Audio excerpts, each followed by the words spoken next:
MCom की सभी छात्राओं का आज इस जीएसटी वीडियो सीरीज में स्वागत है। अभी तक हमने देखा कि भारतवर्ष में जीएसटी किस प्रकार लागू की गई थी, कौन कौन से कारण थे, किस प्रकार जीएसटी की दरें तय की गई हैं, कितनी तरह की दरें तय की गई हैं, सीजीएसटी, एसजीएसटी, आईजीएसटी क्या होता है, इस सभी का हमने अध्ययन किया।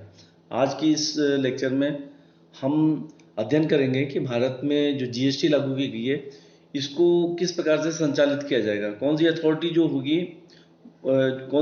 होगी जो जीएसटी के संबंधित विभिन्न पहलुओं पर निर्णय करेगी, कानून को किस प्रकार लागू किया जाएगा, जब जब आवश्यकता होगी जीएसटी के रेगुलेशंस के, जीएसटी के नियमों में परिवर्तन करने की, दरों में परिवर्तन करने की जब जरूरत पड़ेगी तो कौन सी बॉडी जो है इन सब चीज़ों को देखेगी।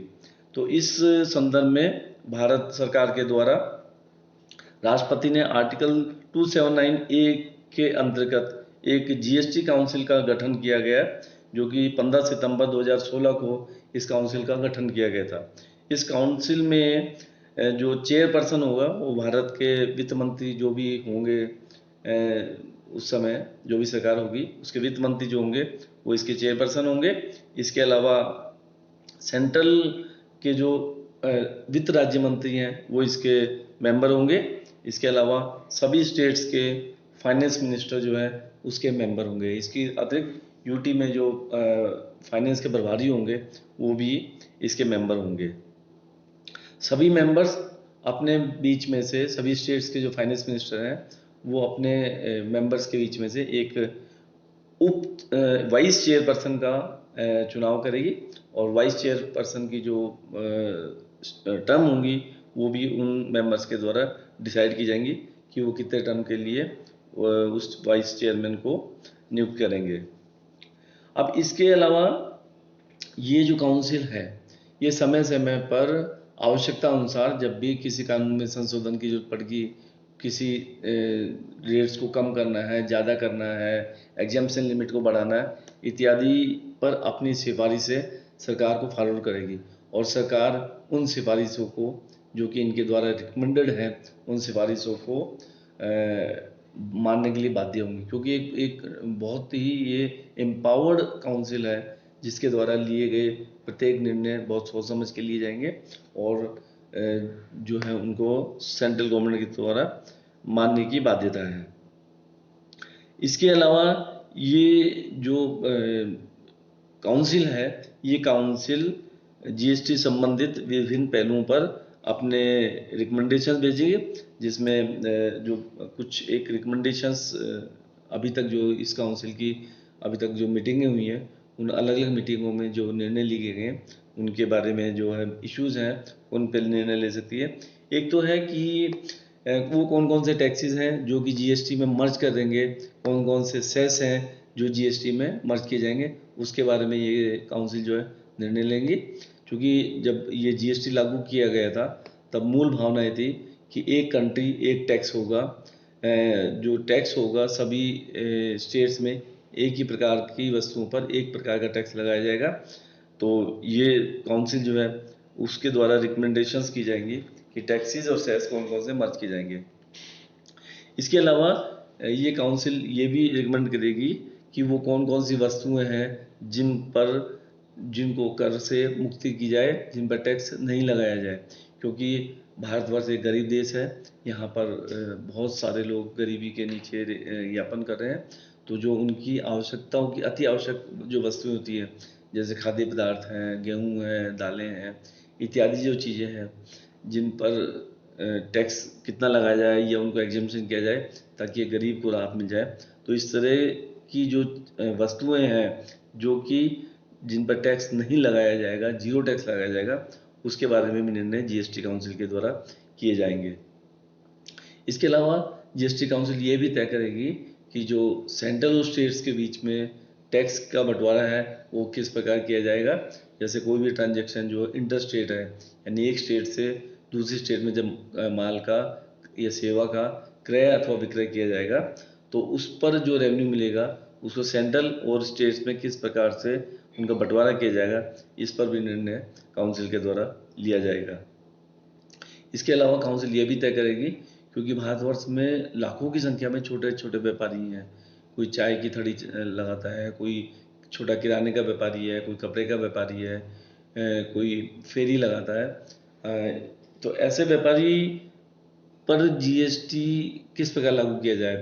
तो एक थ्रेश होल्ड लिमिट होती है। थ्रेश होल्ड लिमिट का मतलब है कि वो न्यूनतम टर्नओवर जिस पर कि जीएसटी नहीं लगाया जाएगा। यानी यदि किसी व्यक्ति की, फिलहाल वर्तमान में जो है इन्होंने तय किया था जीएसटी काउंसिल ने, कि 40 लाख रुपए की अगर किसी भी व्यापारी की सालाना टर्नओवर है तो वो जीएसटी से एग्जेम्प्टेड हो गया, यानी उसको किसी प्रकार के से जीएसटी नियमों पर जीएसटी नियमों के अंतर्गत कोई बाध्यता नहीं होगी। वो निर्बाध रूप से अपना व्यापार चालू कर सकता है, उसको कोई कंप्लाइंस करने की जरूरत नहीं है। तो इस प्रकार की लिमिट जो समय समय पर आवश्यकता अनुसार ये लिमिट में बढ़ोतरी या कमी करने का पावर भी जीएसटी काउंसिल के पास है। इसी प्रकार से जीएसटी की दरें क्या होंगी? जैसे मान लीजिए अभी वर्तमान में है वो जीएसटी की 5 दरें हैं। 0% जीएसटी, 5% जीएसटी, 12% जीएसटी, 18% जीएसटी और 28% जीएसटी। इन दरों में भी जो वस्तुएं शामिल की गई है, जैसे 28% में जो वस्तुएं शामिल की गई हैं या 18% में जो वस्तुएं शामिल की गई है, उन वस्तुओं पर भी रेट कम करना या ज़्यादा करना, इसका अधिकार भी जीएसटी काउंसिल के पास है। क्योंकि सामान्यतः जो लग्जरियस वस्तुएं हैं उन पर हाईएस्ट रेट जो है 28% है। अब समय के अनुसार आज कोई वस्तु लग्जरियस है, लेकिन कल को वो वस्तु अगर आवश्यकता की हो गई है तो जीएसटी काउंसिल को ये पावर है कि उस वस्तु को 28% से निकालकर 18% में ट्रांसफर किया जा सकता है। तो इसके रिकमेंडेशन भी जो है जीएसटी काउंसिल के द्वारा दी जाएगी। इसके अतिरिक्त मान लीजिए कोई प्राकृतिक आपदा आ गई है, देश को अतिरिक्त वित्तीय संसाधनों की जरूरत है, तो अति वित्तीय संसाधन यदि टैक्सेस के माध्यम से जनरेट किए जाएंगे तो उस समय किस प्रकार से अतिरिक्त टैक्स लगाकर या सेस लगाकर जीएसटी पर अतिरिक्त संसाधन जुटाए जा सकते हैं, वो चाहे परमानेंट जुटाए जाए या एक पर्टिकुलर फेज के लिए जुटाए जाए, इत्यादि के बारे में भी जीएसटी काउंसिल के द्वारा निर्णय किया जाएगा। इसके अलावा हमारे देश में कुछ बैकवर्ड स्टेट्स हैं, नॉर्थ ईस्ट के स्टेट्स हैं, और अरुणाचल प्रदेश है, अंडमान निकोबार है, इस प्रकार की जो स्टेट्स हैं, त्रिपुरा है, इस प्रकार की जो स्टेट्स हैं, मणिपुर है, जम्मू कश्मीर है, अरुणाचल प्रदेश है, नागालैंड, सिक्किम, त्रिपुरा इत्यादि स्टेट्स चूँकि बैकवर्ड स्टेट्स हैं और इनको स्पेशल रियायत की ज़रूरत है, तो इन स्टेट्स में किस प्रकार से रियायतें दी जा सकती है या जो बैकवर्ड स्टेट्स है इसमें किसी को जोड़ा जाए, हटाया जाए, इत्यादि का निर्णय भी जो है जीएसटी काउंसिल के द्वारा लिया जाएगा। तो ये कुछ इश्यूज गवर्नमेंट ने तय किए थे जिन पर जीएसटी काउंसिल का निर्णय ही अंतिम निर्णय होगा। इसके अतिरिक्त पेट्रोलियम प्रोडक्ट्स जो हैं उनको जीएसटी में शामिल किया जाए अथवा नहीं किया जाए, इसका निर्णय भी जीएसटी काउंसिल के द्वारा लिया जाएगा, क्योंकि स्टेट गवर्नमेंट्स और सेंट्रल गवर्नमेंट की रेवेन्यू का बहुत बड़ा भाग पेट्रोलियम प्रोडक्ट से मिलता है। आज की डेट में स्टेट गवर्नमेंट ने अपने अपने हिसाब से पेट्रोलियम प्रोडक्ट्स पे टैक्स वैट के रूप में लगाया हुआ है। तो किसी स्टेट्स में 28% है, किसी में 30% है, किसी में 20% है। इसीलिए अलग अलग स्टेट्स में पेट्रोलियम प्रोडक्ट्स की जो रेट्स हैं वो अलग अलग है, क्योंकि सभी स्टेट्स को जो रेवेन्यू मिल रहा है इन प्रोडक्ट्स पे उसका अमाउंट क्वांटम बहुत ज़्यादा है, इसलिए स्टेट्स इसको जीएसटी में शामिल करने पर विरोध करती आई है। तो यदि कभी सेंट्रल गवर्नमेंट को लगेगा या सभी स्टेट्स एग्री करेंगे कि भाई इन प्रोडक्ट्स को भी जीएसटी में शामिल कर लिया जाए, तो उसका निर्णय भी जीएसटी काउंसिल के द्वारा लिया जाएगा। अब जीएसटी काउंसिल के इश्यूज तो हमने डिसाइड कर लिए कि किस प्रकार से अलग अलग इश्यूज पे जीएसटी काउंसिल निर्णय करेगी, लेकिन निर्णय किस आधार पे होंगे, निर्णय करने की मेजोरिटी क्या होगी, उसका कोरम क्या होगा उसको वर्किंग करने का। तो इसमें जीएसटी में जो मिनिमम कोरम है कि उन इतने सदस्यों की उपस्थिति होने पर उसकी मीटिंग वैलिड है, कोई भी मीटिंग जो कंडक्ट होगी उसका 50% है। जितने भी मेंबर जीएसटी काउंसिल हैं उनका 50% मेंबर्स का जीएसटी मीटिंग में उपस्थिति आवश्यक है। यदि किसी भी मीटिंग में 50% से कम सदस्य उपस्थित हैं तो ऐसी दशा में वो मीटिंग वैलिड नहीं होगी। वो मीटिंग तभी वैलिड होगी जब कम से कम 50% मेंबर जो हैं उपस्थित होंगे।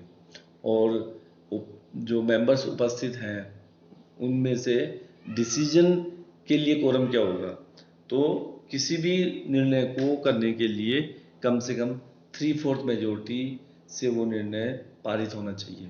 यदि किसी भी निर्णय के साथ 3/4 मेजोरिटी जो उपस्थित सदस्यों की नहीं है तो वो निर्णय लागू नहीं किया जा सकता। उसमें भी जो 1/4 जो मेंबर्स हैं, जो शेयर है मेजोरिटी का, वो सेंट्रल गवर्नमेंट के होने आवश्यक है और 2/4 जो है मेंबर्स वो स्टेट गवर्नमेंट के होने आवश्यक है, तभी भी किसी भी निर्णय को लागू किया जा सकता है। यदि इतनी मेजोरिटी से वो निर्णय पारित नहीं होता है तो उस निर्णय को लागू किया जाना संभव नहीं होगा। तो ये कुछ चीज़ें हैं जो कि आज मैंने आपको जीएसटी में जो टॉप गवर्निंग बॉडी है जिसके द्वारा सभी निर्णय लिए जाते हैं, लिए जाएंगे, उसकी वर्किंग कैसे होगी, कौन कौन मेंबर्स होंगे, निर्णय किस प्रकार लिए जाएंगे, कौन कौन से इश्यूज हैं जिन पर एम्पावर्ड है। तो अभी तक जीएसटी काउंसिल ने समय समय पर जब भी आवश्यकता हुई है उसके द्वारा इसके तहत निर्णय लिए गए हैं। तो मुझे उम्मीद है कि आज आपको इस वीडियो लेक्चर के माध्यम से भारत में गवर्निंग काउंसिल जो जीएसटी की है उसकी वर्किंग के बारे में समझ आ गई होगी कि किस प्रकार ये कार्य करेगी। और मैं उम्मीद करता हूँ कि इसके बारे में और विस्तृत अभी जो अलग अलग मीटिंगें हुई हैं जिनमें जो निर्णय किए गए हैं उसके बारे में आप टेक्स्ट बुक या रेफरेंसेस बुक्स के माध्यम से उन निर्णयों का अध्ययन करेंगे। और इसमें किसी भी प्रकार की कोई आपको डाउट हो, कोई क्लैरिटी आपको प्राप्त करनी है तो आप मुझसे संपर्क करके उसके लिए आप अपनी क्लैरिटी डाउट को दूर कर सकते हैं। आप सभी का इस वीडियो लेक्चर में भाग लेने के लिए सभी का बहुत बहुत धन्यवाद, आभार। और मैं उम्मीद करता हूँ कि आपको ये आज का लेक्चर आपके लिए काफ़ी उपयोगी होगा। और जय हिंद, जय भारत। Thank you.